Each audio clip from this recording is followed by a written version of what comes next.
Bohr नामक वैज्ञानिक ने दूर किया।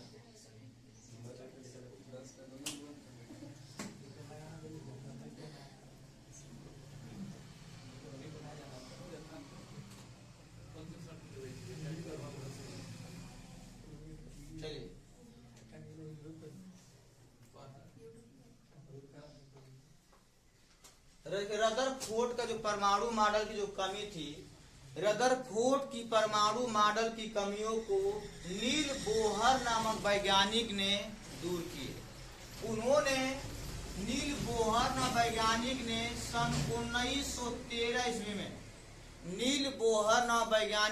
सन 1913 ईस्वी में उन्होंने रदरफोर्ड के परमाणु मॉडल की कमियों को दूर किया। और कैसे दूर किया? उन्होंने मैक्स के प्लांक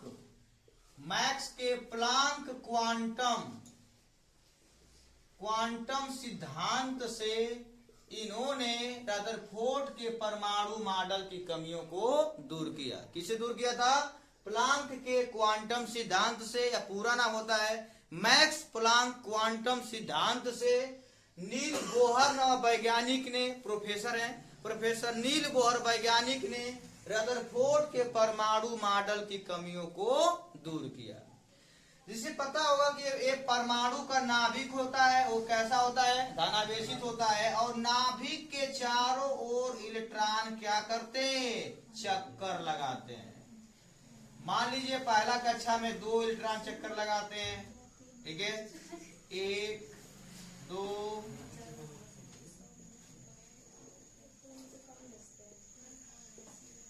अब ध्यान देना यहाँ पे, इन्होंने 3 नियम बताया। रदरफोर्ड के परमाणु मॉडल कमियों को दूर करने के लिए नील बोहर वैज्ञानिक ने 3 नियम बताए। पहला नियम क्या बताए थे? ध्यान सुनना है। उन्होंने यह बताया कि परमाणु नाभिक के चारों ओर अनेक वृत्ति कक्षाएं होती हैं, लेकिन इलेक्ट्रॉन सभी कक्षाओं में चक्कर नहीं लगाते। उन्होंने पहला नियम यही बताया था कि परमाणु नाभिक के चारों ओर अनेक वृत्ति कक्षाएं होती हैं, लेकिन इलेक्ट्रॉन सभी कक्षाओं में चक्कर नहीं लगाता है। इलेक्ट्रॉन केवल एक निश्चित कक्षाओं में चक्कर लगाता है, जिसका कोणीय संवेग h/2π का गुणा जो। उन्होंने कहा कि इलेक्ट्रॉन उसी कक्षा में चक्कर लगाता है जिसका कोणीय संवेग nh/2π का पूर्ण गुणज होता है, उसी कक्षा में इलेक्ट्रॉन चक्कर लगाएगा।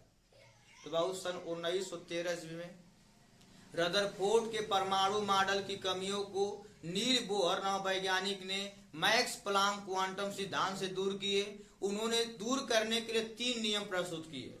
पहला नियम यह बताए कि परमाणु नाभिक के चारों ओर, नाभिक हो गया, इसके चारों अनेक वृत्ति कक्षा होती है, लेकिन इलेक्ट्रॉन सभी कक्षाओं में चक्कर नहीं लगाता है। इलेक्ट्रॉन केवल उसी कक्षा में चक्कर लगाता है जिसका कोणीय संवेग nh/2π का पूर्ण गुणा जो।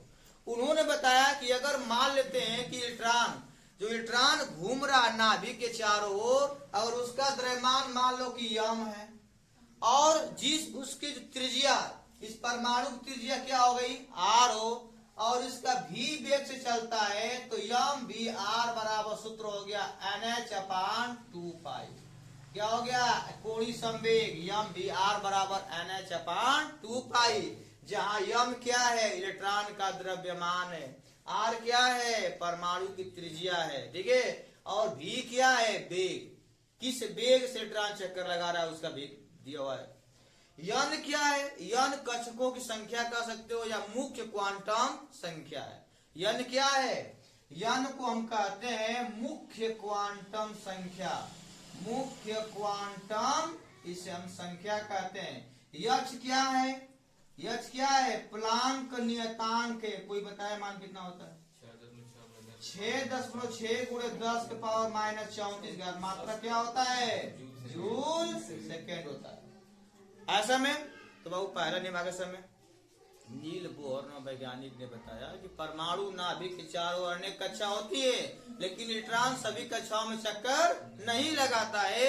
इलेक्ट्रॉन केवल उसी कक्षा में चक्कर लगाएगा जिसका कोणीय संवेग या Vr बराबर NH/2 पाई का पूर्ण गुणज हो। अक्सर में उन्होंने दूसरा नियम ये बताया था कि परमाणु नाभिक के चारों ओर जो इलेक्ट्रॉन जो घूमता है उनके अंदर अभिकेंद्र त्वरण होता है, और अभिकेंद्र त्वरण होने के कारण जो होता है वो कक्षा का स्थायित्व क्या होता है, बना रहता है। वह अपनी जो है कि ऊर्जा का उत्सर्जन नहीं करता है। उन्होंने बताया कि परमाणु नाभिक के चारों इलेक्ट्रॉन घूमता है, वो अभिकेंद्र त्वरण से घूमता है और वह अपने ऊर्जा का उत्सर्जन नहीं करता है, जिससे परमाणु का स्थायित्व क्या होता है, बना रहता है। दूसरा नियम हो गया। उन्होंने कहा कि अगर परमाणु नाभिक के चारों ओर, तीसरा नियम, परमाणु नाभिक के चारों ओर जो इलेक्ट्रॉन चक्कर लगा रहा है, अगर उससे कहीं से बाहर से अगर ऊर्जा मिल गई तो क्या करता है कि अपनी कक्षा को छोड़ करके उसके ऊपरी कक्षा में क्या करता है, कूद जाता है। जब ऊपरी कक्षा में कूदता है तो वह अवस्था कहलाती है उत्तेजित अवस्था। क्या कहलाती है, उत्तेजित अवस्था। मान लो यहाँ पे इलेक्ट्रॉन घूम रहा है और इसको बाहर से एनर्जी मिल गई तो क्या करेगा, अपना कक्षा छोड़ेगा, इस कक्षा में कूद जाएगा। ये कूदेगा, इसकी ऊर्जा क्या कहलाएगी, अवस्था क्या कहलाएगी, उत्तेजित अवस्था कहलाती है। और यहाँ पे यह कितने समय के लिए रहता है, दूसरे कक्षा में मात्र 10⁻⁻⁸ सेकेंड के लिए जाता है और तुरंत ये इतना समय पूरा हो जाता है, तुरंत अपनी कक्षा में क्या करता है, आ जाता है। जब जाता है वह कहलाता है उत्तेजित अवस्था। मान लीजिए कि जो जिस कक्षा में कूद कर गया है उसकी ऊर्जा हो गया मान लो E2, और जो जिस कक्षा में घूमता है उसकी ऊर्जा क्या हो गया, हमारा E1 हो गया। और यह बता दे, यह प्लांक की क्वांटम सिद्धांत से कमी दूर रही है, तो प्लांक के अनुसार ऊर्जा E बराबर क्या होता है, h न्यू होता है। तो यहाँ से न्यू बराबर सूत्र हो जाएगा E2 - E1 बटा के h। यही जो होता है न्यू बराबर, ये क्या है, न्यू। न्यू हमारी क्या होती है, आवृत्ति। न्यू क्या है, आवृत्ति। E2 हमारा ऊपरी कक्षा, जिस कक्षा में कूद गया था उसकी ऊर्जा है, और E1 क्या है, जिस कक्षा में चक्कर लगा रहा था उसकी ऊर्जा है, और H क्या है, प्लांक नेता। तो यही है बाबू नील बोहर का परमाणु मॉडल। सन 1913 ईस्वी में नील बोहर नाम वैज्ञानिक ने, सन 1913 में नील बोहर नाम वैज्ञानिक ने रदरफोर्ड के परमाणु मॉडल की कमियों को उन्होंने मैक्स के प्लांक क्वांटम सिद्धांत से दूर किया। उन्होंने बताया कि परमाणु नाभिक के चारों ओर अनेक वृत्तीय कक्षाएं होती हैं, लेकिन इलेक्ट्रॉन सभी वृत्तीय कक्षाओं में चक्कर वो नहीं लगाते हैं। इलेक्ट्रॉन केवल उसी कक्षा में चक्कर लगाता है जिसका कोणीय संवेग यम Vr बराबर NH/2 पाई का पूर्ण गुणज है। जहाँ यम इलेक्ट्रॉन का द्रव्यमान होता है v वेग r त्रिज्या, और H प्लांक नियतांक होता है, और प्लांक नियतांक H का मान जो होता है वो 6.6 × 10⁻⁻34 जूल सेकंड होता है, और न्यू हमारी आवृत्ति होती है। यहाँ n जो होता है मुख्य क्वांटम संख्या होता है। मुख्य क्वांटम संख्या 0 के अलावा कोई नंबर हो सकता है, 1 2 3 4 5 6 7 हो सकता है, लेकिन 0 नहीं हो सकता है। और दूसरा नियम बताया कि परमाणु नाभिक के चारों इलेक्ट्रॉन घूमता है ना, उस पे अंदर अभिकेंद्र त्वरण होता है, अर्थात वो अभिकेंद्र त्वरण से घूमता है, अपनी बिना ऊर्जा का उत्सर्जन करते हुए घूमता है, जिससे परमाणु का स्थायित्व क्या होता है, बना रहता है।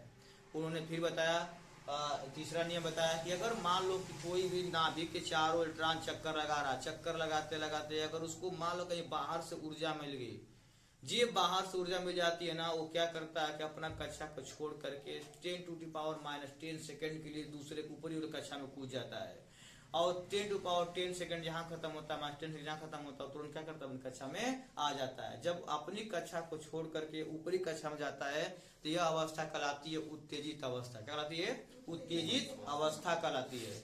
मान लीजिए यहाँ पे अगर उसकी ऊर्जा E बराबर होता है h न्यू बराबर होता है E2 - E1, यहाँ से न्यू बराबर क्या होगा, E2 - E1 बटा के h, जहाँ न्यू क्या है, न्यू हमारी आवृत्ति है, न्यू क्या है, आवृत्ति है।